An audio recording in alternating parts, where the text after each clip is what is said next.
আসসালামু আলাইকুম। আমি মোহাম্মদ শামিউর রহমান ট্রেডিং বাংলাদেশ থেকে। আশা করি সবাই ভালো আছেন। ১ম এই বলতে চাই ট্রেডিং বাংলাদেশ ছোট পরিসরে ২ টি কার্যক্রমের সাথে যুক্ত আছে। একটি অনলাইন ওয়ার্কশপ সার্ভিস, অন্যটি স্টক সাজেশন। দুটোই নামমাত্র মূল্যে পেইড সার্ভিস। ২ ঘন্টার মাত্র ২ টি সেশনের মাধ্যমে এই ওয়ার্কশপটি ডিজাইন করা হয়েছে। স্টক প্রাইসের বেসিক ক্যারেক্টারিস্টিক্স এবং কিছু ইফেক্টিভ স্ট্র্যাটেজির কম্বিনেশন করে এই ওয়ার্কশপগুলো ডিজাইন করা।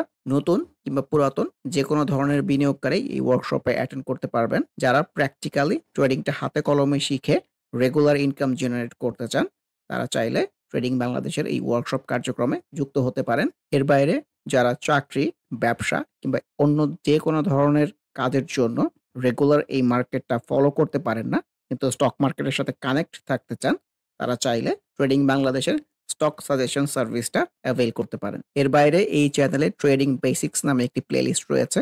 এটি মূলত ট্রেডিং শেখার প্লেলিস্ট। ক্যান্ডেলস্টিক এবং এর বিভিন্ন প্যাটার্ন, বিভিন্ন effective strategy, for example moving average trading strategy, upswing এর বিভিন্ন ফেজ এবং এই ফেজে ট্রেড প্ল্যান করার কোনো স্কোপ আছে কিনা, কিংবা বাউন্স ব্যাক ক্যান্ডেলগুলো কেমন হতে পারে, এসব সহ ট্রেডিং সংক্রান্ত বিভিন্ন বিষয়ের উপর ভিডিও দেয়া আছে। যে যেখানে আছেন সেখান থেকেই ট্রেডিং বেসিক্স প্লেলিস্টটি ফলো করে ট্রেডিং সম্পর্কে আইডিয়া নিতে পারেন। আমরা এটার কথা যদি বলতে চাই, এখানে কিন্তু ইন্ডেক্সের মতোই সেম রিফ্লেকশন, একটা রিটেস্ট সিনারিও পাওয়া গেছে।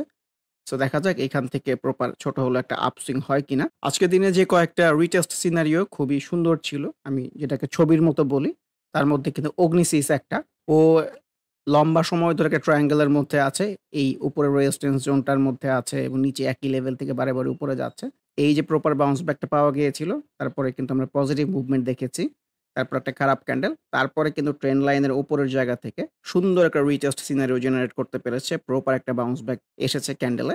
লেটস সি যে আপকামিং ডেইস এখান থেকে ছোট হলো একটা আপসুইং হয় কিনা। ভলিউমটা যে খুব সুন্দর ডেভেলপ করেছে এরকম কিন্তু না। কিন্তু আমার কাছে মনে হয় ভলিউম একেবারে খারাপ না। সো আপকামিং ডেইস অগ্নিসিসের জন্য খুবই ভাইটাল হবে। সবকিছু মিলিয়ে লুকস ভেরি গুড। আলহাস্টেক্স looks very good today. Recent time ছোট পরিসরে যে একটা ট্রেন্ড লাইনের মধ্যে ছিল, ওয়া কিন্তু আজকে একটা সুন্দর ক্যান্ডেল দিয়ে ব্রেক করতে পেরেছে। খুবই পজিটিভ বিষয়। এটাও কিন্তু সুন্দর ট্রেড প্ল্যান করার জায়গা। যদিও ভলিউমের অ্যাক্টিভিটি খুব একটা নাই। রিসেন্ট টাইমস আসলে কোন স্টকের মধ্যেই তো ভলিউমের অ্যাক্টিভিটি খুব একটা নাই। কিন্তু চার্ট প্যাটার্ন ওয়াইজ বললে সিনারিওটা খুবই ভালো। বিডি ল্যাম্পস লো পেড এর মধ্যে লুকস ভেরি গুড। কারণ ভলিউমটা সুন্দর অ্যাক্টিভ করতে পেরেছে। ক্যান্ডেল ওয়াইজ যে খুবই স্ট্রং গ্রিন ক্যান্ডেল না আসলেও ফ্লো কিন্তু উপরের দিকে। আর এই মুভিং এভারেজ 20 কে কিন্তু ক্রস করে যেতে পেরেছে। এটা খুবই পজিটিভ সাইন। ভলিউমের অ্যাক্টিভিটিও আছে। লেটস সি যে আপকামিং ডেইস বিডি ল্যাম্পস কেমন বিহেভ করে। Beach Hatcheries looks very good. খুবই ভালো রিকভারি করেছে আজকে। ভলিউমটা সুন্দর অ্যাক্টিভ আছে। মানে বিচ হ্যাচারিস এই শেয়ারটা আমার কাছে মনে হয় লম্বা সময় ধরে থাকার মতো। কারণ আমরা যদি একটু বড় টাইম ফ্রেমও নেই, ও কিন্তু সুন্দর ফ্লো কিন্তু উপরের দিকেই। ট্রেন্ডি একটা স্টক আমি বলব।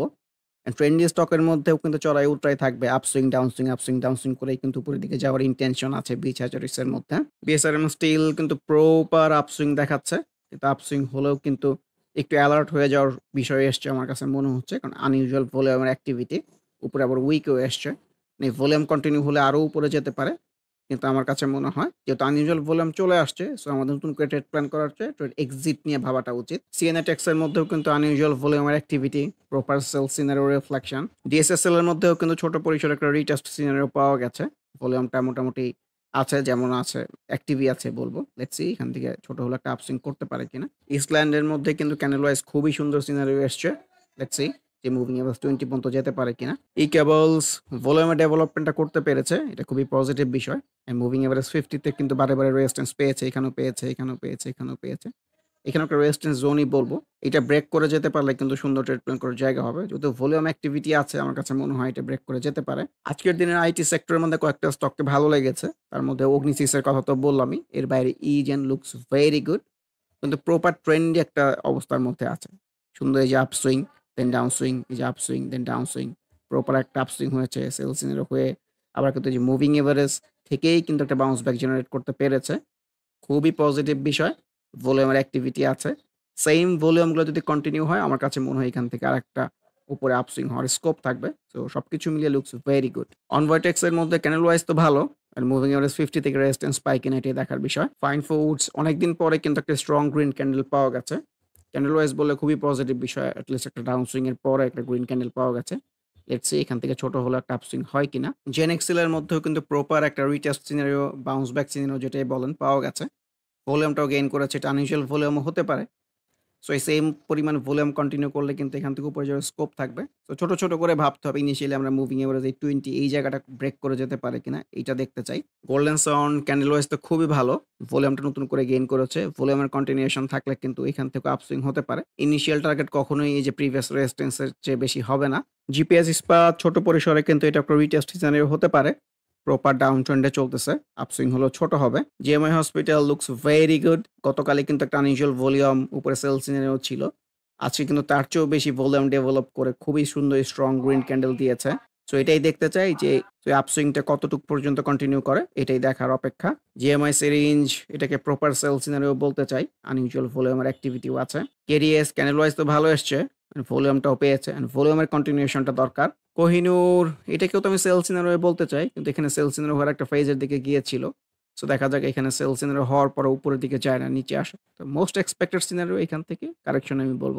আর যাই হোক এই ক্যান্ডেলে সেফ ট্রেড প্ল্যান করার জায়গা না। কারণ মুভিং এভারেজ থেকে অনেক দূরে।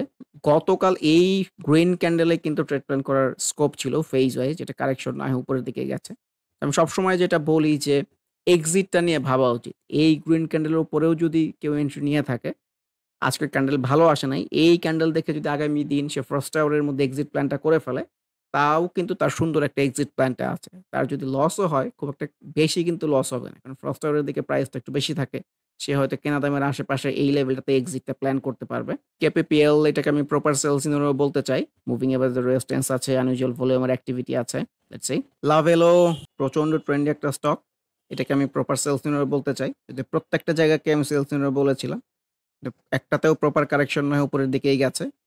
লেটস সি যে এইখান থেকে কি প্রপার উপরের দিকে একটা ফেজের জন্য যায় নাকি আবার নিচে চলে আসে। সো আমাকে বললে মোস্ট এক্সপেক্টেড সিনারি আমি এখান থেকে কারেকশনই বলবো। আর সেফ ট্রেড প্ল্যান করার জায়গা না। আর মুভিং এভারেজ থেকে অনেক দূরে। ম্যাক্সন আজকে তো খুবই ভালো রিফ্লেকশন দেখা গেছে। কিন্তু এই ভালো কিন্তু ভালো না ইনফ্যাক্ট। কারণ আনইউজুয়াল ভলিউমের অ্যাক্টিভিটি হয়েছে। সামনে কিন্তু প্রিভিয়াস ওর সুইং এর টপের রেজিস্ট্যান্সের জায়গাটা আছে। সবকিছু মাথায় রেখে ট্রেড প্ল্যান সাজাতে হবে। মার্ক স্পিনিং প্রপার রেজিস্ট্যান্স জোনের মধ্যে ক্যান্ডেল ওয়াইজও ভালো আসে না, উপরে উইক তো ভালো না। অ্যাটলিস্ট ওর যে এই রিসেন্ট যে আপসুইং এর শেষে কিংবা মাঝখানে কিন্তু আছে। সো এটাকে আমি রিস্কি জোনই বলতে চাই। এই প্রিভিয়াস রেজিস্ট্যান্সটা ঠিকমতো ব্রেক করে যেতে পারলে নতুন করে ট্রেড প্ল্যান সাজানো যেতে পারে।